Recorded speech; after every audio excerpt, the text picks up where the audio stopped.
देखिए कक्षा 7 वाले गणित में आपको अध्याय नंबर 8 में उस दिन हम पढ़ाए थे कोण। कोण को हमने बताया कि दो प्रकार से हम उसे घुमा सकते हैं, पहला क्लॉकवाइज, दूसरा एंटी क्लॉकवाइज। क्लॉकवाइज में जब भी आपका कोण घूमेगा वो हमेशा निगेटिव आएगा और एंटी क्लॉक में जब भी आपका कोण घूमेगा वो हमेशा पॉजिटिव आएगा। ये सारी चीज़ें आपने पिछले वीडियो में पढ़ लिए हैं। वहाँ पर आपको पढ़ाया गया था कि कोणों के प्रकार के विषय में। तो कोणों के प्रकार के विषय में न्यून कोण बताया गया, अधिक कोण, बृहद कोण, और हमने आसन्न कोण की भी बात की थी, तो उसकी चर्चा इसके बाद करेंगे। पहले हम इन तीन चीज़ों को अच्छे समझ लें, फिर उसके बाद उसको पढ़ाएंगे। देखिए कोणों के प्रकार में पहला कोण है न्यून कोण। और न्यून कोण की डिफिनेशन क्या होती है?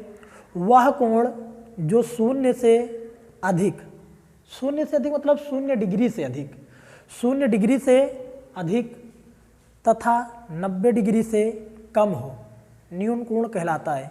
यहाँ देखिए आकृति में आप देखिए, ये आकृति क्या है? ये एक आपका न्यून कोण बता रहा है। यहाँ का जो भी कोण बनेगा वो न्यून कोण बनेगा। न्यून कोण मतलब ये 0 से तो अधिक होगा परंतु 90 डिग्री से कम होगा। जैसे इसको यहाँ पर हम दिखा दें, अगर इसे हम लिखें तो ये हो गया 0 डिग्री, 0 डिग्री से बड़ा होगा। ये जो चिन्ह आप देख रहे हैं, जिस तरफ इसका मुंह खुला हुआ है वो बड़ा बताता है और जिस तरफ बंद है वो छोटा बताता है। मतलब ये हो गया 0 डिग्री से बड़ा है कौन? न्यून कोण। न्यून कोण और 90 अंश से छोटा है। इसका मतलब ये हुआ यहाँ पर 0 छोटा है, न्यून कोण बड़ा है। यहाँ पर न्यून कोण छोटा है, 90 बड़ा है। तो यहाँ पर न्यून कोण जब भी कभी बनेगा, जब भी कभी आप न्यून कोण बनाएंगे 0 से बड़ा बनाएंगे और 90 से छोटा, मतलब 1 अंश का कोण बना सकते हो, 89 अंश का कोण बना सकते हैं। ये सारे कोण न्यून कोण के अंतर्गत आएंगे। अगर मान लीजिए किसी ने आपसे पूछ लिया कि ये शून्य क्या होता है, तो शून्य क्या होता है तो आप इसे कहेंगे 0 डिग्री का मतलब ये शून्य कोण है। अगर किसी ने आपसे पूछा, चलिए भैया आपकी बात तो हम समझ लेते हैं कि 0 से बड़ा होगा न्यून कोण होगा, 90 से छोटा होगा समकोण हो, 90 से छोटा है न्यून कोण है, ये बात समझ में आई। लेकिन किसी ने कहा आप बताइए 0 डिग्री क्या होगा, तो आप कहेंगे 0 डिग्री का मतलब होता है वो शून्य कोण है। अगर किसी ने कहा भैया 90 अंश का बताइए 90 अंश क्या होता है, तो आप बताएंगे कि 90 डिग्री को हम लोग बोलते हैं समकोण।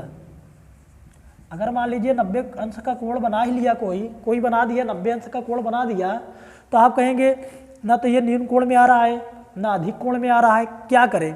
तो इसका अलग नाम है। 0 डिग्री को शून्य कोण कहा जाएगा, 90 डिग्री को समकोण कहते हैं। तो ये चीज़ आपको अच्छे से मालूम होनी चाहिए। दूसरी डिफिनेशन देखिए, अधिक कोण। अधिक कोण का मतलब है वह कोण जो 90 अंश से अधिक तथा 180 डिग्री से कम हो, अधिक कोण कहलाता है। अब 190 अंश का ज़्यादा का मतलब ये है, अगर हम यहाँ पर 90 डिग्री का कोण बनाएं तो 90 डिग्री का कोण सीधे ऐसे बनता है। ये हमारे पास आ गया 90 डिग्री का कोण, इस प्रकार का ये 90 डिग्री का कोण हो जाएगा। लेकिन यहाँ पर देखिए ये वाला के झुकाव देखिए AOB। अगर आप AOB की बात करो, ये जो OB रेखा आपको दिख रही होगी, ये OB रेखा इस वाली रेखा से कम है, इधर झुकी हुई है, तो इसका मतलब ये 90 अंश से कम हो गया। यहाँ आप देखिए दूसरे वाले चित्र में आप देखिए कि जो आपकी OB रेखा दिख रही है इस वाली रेखा से अधिक दिख रही है, इधर आई है, तो इसका मतलब ये 90 से अधिक हो चुका है। 90 से अधिक हो चुका है लेकिन 180 से कम है, 180 से कम है। 180 कैसे बनता है? अगर आप यहाँ पर एक सीधी रेखा खींच देते हैं तो यहाँ पर अगर आपका O पॉइंट होगा, बिंदु O है, तो यहाँ पर ये वाला जो कोण बनेगा, ये कोण आपका बन जाएगा 180 डिग्री का। अब आप इसमें ध्यान से देखिए, ये जो OB आपको दिख रहा है ये इस 90 से ज़्यादा दिख रहा है, इधर इस टाइप का है, लेकिन 180 अगर ये पूरा इधर होता तभी 180 होता, लेकिन 180 से पहले ही है तो इसका मतलब 180 से ये कम हो गया, तो ये हो गया आपका अधिक कोण। तो यहाँ पर जो कोण बनेगा वो अधिक कोण बनेगा, मतलब वो 90 से ज़्यादा होगा। 91 डिग्री हो सकता है, 91, 92, 100 हो सकता है, 180 नहीं हो सकता है, 180 से कम 179 हो सकता है, लेकिन 180 नहीं हो सकता है। तो यहाँ पर आपको मालूम हो चुका है कि 90 डिग्री से बड़ा, 90 डिग्री से बड़ा होगा तो वो हमारे पास आएगा अधिक कोण। उसके बाद ये अधिक कोण छोटा होगा 180 डिग्री से। आपको अभी हमने पढ़ाया कि मान लीजिए किसी ने पूछा 90 अंश का कोण बना है, तो आप कहेंगे वो तो समकोण हो गया। अगर किसी ने कहा चलो बताओ 180 डिग्री बनेगा तो कौन सा कोण बनेगा, तो आप देख रहे हो 90 से तो अधिक होना चाहिए, 180 से कम होना चाहिए, तब तो बृहद कोण आप आसानी से बता देंगे। लेकिन किसी ने कहा नहीं आप 180 को बताइए क्या है, तो आप 180 को कहेंगे ये हमारा बनेगा ऋज कोण। ये क्या बनेगा? ऋज कोण, या इसको सरल कोण भी कह सकते हो ना, सरल कोण। तो ये हमारा हो गया ऋज कोण। तो इस तरीके से आपने देखा कि 0 को हम कहेंगे शून्य अंश का कोण हो गया, 90 को कहेंगे समकोण होगा। इन दोनों के बीच में जो भी कोण आएगा उसे हम बोलेंगे न्यून कोण, और 90 और 180 के बीच में जो भी कोण आएंगे उसे हम कहेंगे अधिक कोण। अब आपको दिख रहा होगा यहाँ पर कि 180 का मतलब होता है एक ऐसे सीधी रेखा जिसे हम सरल रेखा कहते हैं, ऋजुरेखीय भी कहते हैं इसे। तो यहाँ पर जो कोण बना है 180 का बना है, ये कोण आपका 90 अंश का है, और ये लाइन जो आपको दर्शा रही है ओबी जो आपको दर्शा रहा है ये 90 से ज़्यादा है और 180 से कम दर्शा रहा, इसलिए ये अधिक कोण बना। अब तीसरा वाला देखते हैं बृहद कोण। तो बृहद कोण में आप देख रहे हैं वह कोण जो 180 से अधिक, 180 से तो अधिक होना चाहिए और 360 से कम हो तो बृहद कोण कहलाता है। अब आप यहाँ पर देखिए, अगर ये लाइन सीधी ऐसे आई होती, ये लाइन पूरी ऐसे सीधी आई होती तो 180 हो जाता, लेकिन यहाँ से ये लाइन तो यहाँ से यहाँ तक आई है, मतलब 180 वाला जो होगा यहाँ से यहीं तक 180 है, और ये इतना ज़्यादा हो गया, इसका मतलब ये तो 180 से ज़्यादा हो गया। तो ये बना हमारा, ये पूरा मिलाकर बनेगा यहाँ से यहाँ तक, ये पूरा बनेगा हमारा बृहद कोण, संपूर्ण कोण नहीं बनेगा। तो यहाँ पर हम लोग करेंगे 180 से अधिक, ये हो गया, लिखेंगे यहाँ पर बृहद कोण, बृहद कोण ये 180 से अधिक है, उसके बाद 360 से छोटा है।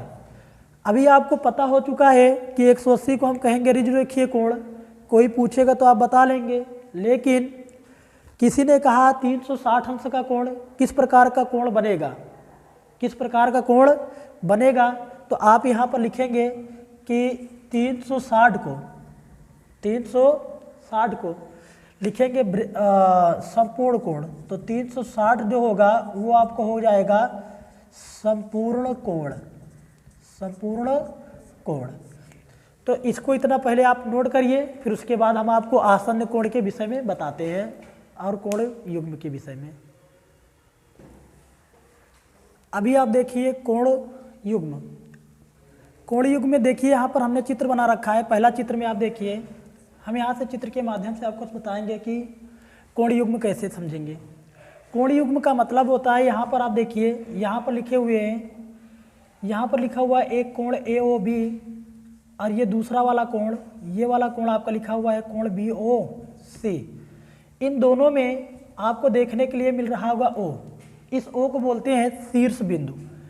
अगर ये होता है आपका शीर्ष और ये दोनों में है तो दोनों में इसलिए इसे बोलेंगे उभयनिष्ठ, उभयनिष्ठ। अगर ऐसे आपके पास कोण हों, ऐसे कोण हैं हों, दो कोण होना जरूरी होता है यहाँ पर जिसका शीर्ष उभयनिष्ठ हो। शीर्ष उभयनिष्ठ का मतलब है दोनों में वही शीर्ष होना चाहिए। इस आकृति में देखिए AOB में O आया है, BOC में O आया है, O दोनों में है, ये शीर्ष इसमें दोनों में उभयनिष्ठ है, इसलिए ये कोण युग्म बनेगा। यहाँ पर देखिए दूसरे चित्र में, यहाँ पर देखिए ये अधिक कोण यहाँ पर हमने बनाया न्यून कोण पर लिया है, यहाँ पर हमने लिया है अधिक कोण की बात किया है क्योंकि 90 डिग्री से बड़ा होगा यहाँ पर। तो यहाँ पर आप देखेंगे तो ये ओ ए ओ बी, इसमें देखिए कोण, ये कोण का चिन्ह होता है ए ओ बी, और इस वाले कोण की बात करेंगे तो कोण बी ओ सी। तो यहाँ पर फिर से आप देख रहे हैं कि ओ शीर्ष क्या है, कॉमन है, कॉमन मतलब उभयनिष्ठ है। यहाँ पर देखिए हमने 90 डिग्री की बात कर रखा है, यहाँ पर ए ओ बी ये वाला शीर्ष आया ओ बी ओ सी, यानी ये वाला कोण आएगा, ये वाला कोण। इन दोनों कोणों में आप देखेंगे कि कोण बी ओ सी ए ओ बी में और बी ओ सी में आपको देखने के लिए मिल रहा होगा, ये शीर्ष दोनों में कॉमन है, इसलिए ये कोण युग्म होगा। यहाँ पर देखिए ए ओ बी और बी ओ सी ये भी कोण युग्म है, ए ओ बी ओ सी ओ, यहाँ पर 3 कोण आपके बने हुए, जैसे कि कोण ए ओ बी ये वाला कोण बना है ए ओ बी, यहाँ पर एक कोण ये इस दिशा में जो बना हुआ है इसका नाम है कोण बी ओ सी, इस दिशा में जो कोण बना हुआ है इसका नाम है कोण सी ओ ए। तो आपको यहाँ पर देखने के लिए मिल रहा होगा कि इन सभी में जो शीर्ष ओ है वो कॉमन है, शीर्ष ओ जो है वो कॉमन है, इसलिए ये क्या होगा, कोण युग्म होगा।